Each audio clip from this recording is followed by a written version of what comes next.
Hello everyone, this is me Kapil सिक्का। स्वागत है आपका स्टडी एक एजुकेशन प्लेटफॉर्म में। क्रैक यूपीएससी सीएससी प्रीलिम्स की सीरीज में आज हम करने जा रहे हैं अगले सेट ऑफ क्वेश्चंस। जैसा कि मैंने प्रॉमिस किया है, कंप्लीट करंट अफेयर्स यहाँ पे मैं कवर करूंगा। तो 2022 का कोई भी एग्जाम दे रहे हैं, प्रीलिम्स दे रहे हैं, पीसीएस दे रहे हैं, तो सीरीज काफ़ी हेल्पफुल है। आपको सीरीज के पीडीएफ डाउनलोड करने हैं टेलीग्राम चैनल से, और आप मुझे ट्विटर पर फॉलो कर सकते हैं। अगर आप स्टडी आईक्यू पे कोई भी प्रोग्राम परचेज करना चाहते हैं तो आप वहाँ पे 33% का डिस्काउंट ले सकते हैं। आपको मेरा कोड यूज़ करना होगा, सिक्का33। चलते हैं क्वेश्चन 691 पे। अभी तक हम 690 क्वेश्चंस कर चुके हैं।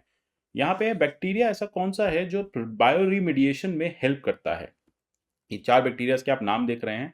पहला है पैरापर्ल्यू सीडीबाका, देन उसके बाद साइलो क्लेस्टियस, देन उसके बाद ओलिस्पीरा, देन थैलेसोलेटस। नाम थोड़े से टफ हैं, लेकिन हाँ, फंक्शनिंग भी इनकी थोड़ी सी अच्छी है कि बायो रिमीडिएशन का प्रोसेस जो है ये फुलफिल करते हैं। आपको बताना है इसमें से कौन सा करेक्ट है, which of the following is correct. देखिए यहाँ पे all four are correct. Stimulating bacteria होते हैं, इनमें न्यूट्रिएंट्स होते हैं और ये कोल्ड सी वाटर्स में मिलते हैं। फायदा क्या होता है, देखिए जो भी ऑयल स्पिल्स हो जाते हैं, चाहे वो डीजल हो, कोई पेट्रोलियम ऑयल हो, उसके स्पिल को कर्ब करने में, डिकम्पोज करने में ये बैक्टीरिया काफ़ी हेल्पफुल रहते हैं। तो अगर आप किसी भी तरह का कोई ऑयल स्पिल होता है तो वहाँ पे उस बायो रिमीडिएशन प्रोसेस में इन चारों बैक्टीरियाज को यूज़ किया जा सकता है और ये कंटामिनेशन को हटा सकते हैं। तो ये इनकी एक खासियत होती है। चलते हैं 692 की तरफ। Which of the following tiger reserve has become first national park in India and has been equipped with satellite phones. इसमें से कौन सा ऐसा टाइगर रिजर्व है जो पहला नेशनल पार्क बन गया जहां पे गवर्नमेंट ने सैटेलाइट फोन्स अलाउ कर दिया। मैं आपको बता दूं, इंडिया में सैटेलाइट फोन्स जो हैं वो बैन है, उसको नहीं यूज कर सकता कोई भी प्राइवेट पर्सन, मतलब किसी भी तरह से उसको यूज नहीं किया जाएगा, कोई कंपनी उसको बेचेगी नहीं। काजीरंगा, बांधवगढ़, पेंच या कान्हा। देखिए काजीरंगा का जो टेरेन है वो थोड़ा सा टफ है, तो वहां पे हर जगह पे अगर आप देखेंगे तो नेटवर्क कनेक्टिविटी नहीं है। तो पोचिंग के मामले में जो फॉरेस्ट रेंजर्स होते हैं वो बहुत ज़्यादा मदद नहीं ले पाते। कई बार वो ऐसी जगह पे फंस जाते हैं, वो वहाँ से नेटवर्क नहीं होने की वजह से कनेक्ट नहीं कर पाते। तो इसके लिए काजीरंगा नेशनल पार्क को पहला नेशनल पार्क बनाया गया है जहाँ पे सैटेलाइट फोन्स अलाउ कर दिए गए हैं। ये वहाँ के लोग, वहाँ के चीफ मिनिस्टर का ये डिसीजन है, असम गवर्नमेंट का डिसीजन है। सैटेलाइट फोन ये जहाँ उन रेंजेस में काम करेंगे जहाँ पे नेटवर्क कनेक्टिविटी काफ़ी पुअर है। थोड़ी सी काजीरंगा के बारे में बात कर लेते हैं। नेशनल पार्क है गोलाघाट, कार्बी एंगलोंग और नगांव डिस्ट्रिक्ट जो है ईस्टर्न असम का। यहाँ पे सेंचुरी में लगभग 2/3 वर्ल्ड के वन हॉर्न राइनोसोरस है, जिसको हम कहते हैं ग्रेट वन हॉर्न राइनोसोरस, वो मिलते हैं और ये वर्ल्ड हेरिटेज साइट भी है। राइनो की पॉपुलेशन यहाँ पे बढ़ती जा रही है और हाईएस्ट डेंसिटी ऑफ टाइगर्स भी यहाँ पे आपको मिलेगा प्रोटेक्टेड एरियाज में। इसको टाइगर रिजर्व भी डिक्लेयर किया गया था 2006 में। अभी सबसे ज्यादा डेंसिटी वाला टाइगर रिजर्व इसमें ओरांग नेशनल पार्क है। चलते हैं 693। Four more Indian sites have been recognised as wetlands of international importance under Ramsar convention. Which of the following wetland site is a human made fresh water wetland. इसमें कौन सा human made fresh water wetland है? ठीक है, इस बार जो नाम आए हैं उसमें से एक है जो ह्यूमन मेड है। ठीक है, यहाँ पे आप देखेंगे भिंदावास वाइल्ड लाइफ सेंचुरी। अब देखिए 4 मोर साइट्स आई थी, 2 हरियाणा से, 2 गुजरात से, उनको रिकॉग्नाइज किया गया। इस तरह से रामसर कन्वेंशन की जो साइट्स है भारत में 46 हो गई। तो हरियाणा की जो भिंदावास वाइल्ड लाइफ सेंचुरी है वो human made fresh water wetland है। सबसे बड़ी भी है हरियाणा में, और 250 स्पीशीज यहाँ पे बर्ड्स की रेस्टिंग और रूस्टिंग के लिए मिलती हैं। साइट में लगभग 10 से ज़्यादा ग्लोबली थ्रेटेन स्पीशीज हैं, जिसमें इजिप्शियन वल्चर आप देखेंगे, स्टिप ईगल देखेंगे, पैलेस फिश ईगल देखेंगे, ब्लैक बेल्ट टर्न देखेंगे। इसके अलावा सुल्तानपुर नेशनल पार्क हरियाणा में, यहाँ पे भी लगभग 220 अलग अलग तरह की स्पीशीज हैं। देन गुजरात की जो है वो थोल लेक वाइल्ड लाइफ सेंचुरी है सेंट्रल एशिया में, यहाँ पे काफ़ी ज़्यादा स्पीशीज मिलती है, और वाधवान वेटलैंड गुजरात में। तो ये 4 नई रामसर साइट्स हैं, जिससे रामसर जो है अब 46 साइट्स भारत में हो चुकी है। रामसर कन्वेंशन हमें पता ही है, एक इंटरनेशनल ट्रीटी है जो वेटलैंड के कंजर्वेशन के लिए साइन की गई थी ईरानियन सिटी रामसर में, वहीं से इसका नाम पड़ा। ये बेसिकली कैस्पियन साइड के बॉर्डर, मतलब कैस्पियन साइड के कोस्ट पे है, और 1971 से ये इन्फोर्स्ड है। चलते हैं। Which of the following side single use plastic items are prohibited under plastic waste management amendment rules. इसमें से कौन से सिंगल यूज प्लास्टिक जो है वो प्रोहिबिटेड हैं?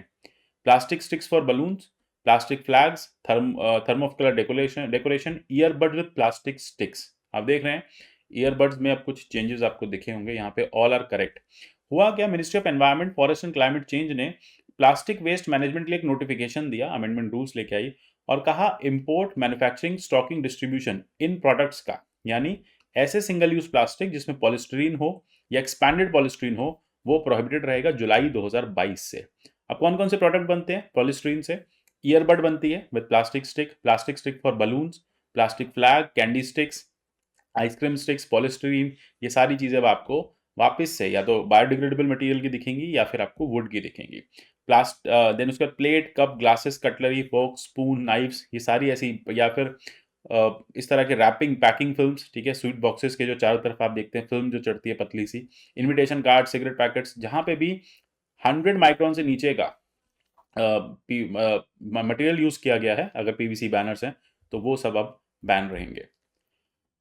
देन आपको नेक्स्ट बताना है लाइट पोल्यूशन के बारे में। आपको पता है लाइट पोल्यूशन भी एक पोल्यूशन होता है। स्काई ग्लो क्या है? एक omnipresent sheet of light है across the night sky around the cities, जिससे ब्राइटेस्ट स्टार का जो व्यू है वो ब्लॉक हो जाता है। मतलब आपके शहरों में इतनी ज्यादा लाइट होती है कि वो एक लेयर बना लेता है, तो बाहर से आने वाली लाइट यहाँ पे पेनिट्रेट नहीं कर पाती और आपको ऊपर के स्टार्स नहीं दिखते। सेकेंड है light trespass is excess grouping of lights that creates confusion which can be caused for an accident. Light clutter is the light falling where it is not required or intended। अब आपको बताना कौन सा correct है। देखिए sky glow का concept बिल्कुल सही है, ये वही ओमनी प्रेजेंट कॉन्सेप्ट होता है। लेकिन ट्रेसपास का मतलब ऐसी जगह जहां पे लाइट की जरूरत नहीं है वहां लाइट चली जाए, स्काई में ज्यादा लाइट चली जाती है, तो ये रॉन्ग है। और लाइट क्लटर रॉन्ग है, इसको आपको एक्सचेंज करना है इन टर्म्स को। तो लाइट ट्रेसपास क्या होगा? लाइट ट्रेसपास बेसिकली आप देखेंगे light falling where it is not required और इंटेंडेड, ट्रेसपास हो गया लाइट का। क्लटर मतलब एक्सेस लाइटिंग है, उसकी वजह से एक्सीडेंट्स हो सकते हैं, कोई भी इस तरह का हैपनिंग मिस हैपनिंग हो सकती है। ग्लेयर क्या होता है? विजुअल डिस्कम्फर्ट, एकदम आंखों में लाइट की जो रोशनी पड़ती है उसे ग्लेयर कहते हैं। देन स्काई ग्लो क्या होता है? एक ओमनी प्रेजेंट शीट होती है जो ब्राइटेस्ट स्टार की लाइट्स को ब्लॉक कर देती है। जब आप नीचे से ऊपर स्काई में लाइट्स देखते हैं या फिर स्टार्स देखते हैं तो वो आपको नहीं दिखते। ठीक है, तो इस तरह से आप देखेंगे कि हमारे एनवायरमेंट में लाइट पोल्यूशन भी एक बहुत बड़ी प्रॉब्लम है। देन रिसेंटली मिनेरवाया पेंताली को डिस्कवर किया गया है वेस्टर्न घाट्स में, और एक दिल्ली यूनिवर्सिटी के वाइस चांसलर थे दीपक पेंटल साहब, वो प्लांट जेनेटिसिस्ट भी थे, उनके नाम पे इसका नाम दिया गया है। आपको बताना है मिनेरवाया पेंताली कौन सी स्पीशी है? बटरफ्लाई है, स्मॉलेस्ट स्नेक है, फ्रॉग है, स्पाइडर है। ये वेस्टर्न घाट्स में मिली है और ये फ्रॉग है। तो दिल्ली यूनिवर्सिटी की एक टीम ने इसको सर्च किया था, इसलिए इसका नाम जो है उनके साथ रखा गया। ये बायोडाइवर्सिटी हॉटस्पॉट जो है वेस्टर्न घाट का, वहाँ पे मिलती है, और ये एंडेमिक है सदर्न वेस्टर्न घाट के, वहीं आपको ज़्यादा या वहीं मिलेगा मिनेरवाया फ्रॉग्स। नेक्स्ट देखते हैं consider following statement with regard to Atlantic meridional overturning circulation. Atlantic meridional overturning circulation, ये एटलांटिक ब्रांच है ओशन कन्वेयर बेल्ट की, या फिर थर्मोहेलाइन सर्कुलेशन की। ये वार्म सरफेस वाटर को ट्रॉपिक से सदर्न हेमिस्फीयर की तरफ ले जाती है। आपको बताना है which of the following is correct. देखिए रिसेंट स्टडी हुई जिसमें अटलांटिक मेरिडोनियल ओवरटर्निंग सर्कुलेशन के बारे में कहा गया कि अपनी स्टेबिलिटी को लूज कर रहा है। एएमओसी क्या एक लार्ज सिस्टम है ओशन करंट्स का, बेसिकली न्यूट्रिएंट्स को ओशन में एक जगह से दूसरी जगह ले जाते हैं, इसको ओशन कन्वेयर बेल्ट का पार्ट भी माना जाता है। ठीक है, तो हीट को डिस्ट्रीब्यूट करते हैं, न्यूट्रिएंट्स को डिस्ट्रीब्यूट करते हैं अक्रॉस द ओशन बेसिन्स। एएमओसी जो है आप देखेंगे नॉर्दर्न हेमिस्फीयर, ट्रॉपिक से नॉर्दर्न हेमिस्फीयर जाती है जहाँ पे कूल हो जाती है और सिंक हो जाती है। ये फिर ट्रॉपिक्स पे वापस आती है, साउथ अटलांटिक के बॉटम करंट पे जाती है। तो इस तरह से आप देखेंगे कि अक्रॉस द ओशन घूम के सब कुछ सारा डिस्ट्रीब्यूशन जो है करती है। गल्फ स्ट्रीम जो है, गल्फ स्ट्रीम भी इसका एक पार्ट है। गल्फ स्ट्रीम एक वार्म करंट है जो माइल्ड क्लाइमेट के लिए रिस्पॉन्सिबल है east coast of North America as well as Europe. ठीक है, तो याद रखिएगा अगर एएमओसी और गल्फ स्ट्रीम नहीं रहेगी तो यूरोप जो है वो बहुत ज़्यादा ठंडा हो जाएगा, यानी इनहेबिटेबल हो जाएगा। तो इसकी वजह से ये जो स्ट्रीम्स हैं काफ़ी हेल्पफुल रहती हैं क्लाइमेट मेंटेन रखने में। अब बात करते हैं क्लाइमेट चेंज 2021 की फिजिकल साइंस बेसिन रिपोर्ट। 2021 की फिजिकल साइंस बेसिस रिपोर्ट जो है वो इसमें से किसने पब्लिश की है? IPCC, inter governmental panel on climate change, ने रिलीज किया था 2021 में। Climate change 2021 the physical science basis है इसका नाम। इंटर गवर्नमेंटल पैनल है, यहाँ पे ह्यूमन इंड्यूस्ड क्लाइमेट चेंज को पढ़ा जा रहा है। इसको 1988 में स्टैब्लिश किया गया था वर्ल्ड मीटरोलॉजिकल ऑर्गेनाइजेशन द्वारा और यूएनईपी द्वारा। ठीक है, बाद में इसको एंडोर्स किया यूएनजीए ने। इसके जो हेडक्वार्टर्स हैं वो जिनीवा स्विट्जरलैंड में है और 195 मेंबर्स की ये कॉम्पोजिशन इसका है। चलते हैं consider following statement with regard to India plastic pact. ये एक जॉइंट इनिशिएटिव है WWF India and confederation of Indian industries के बीच में, इंडिया प्लास्टिक पैक्ट।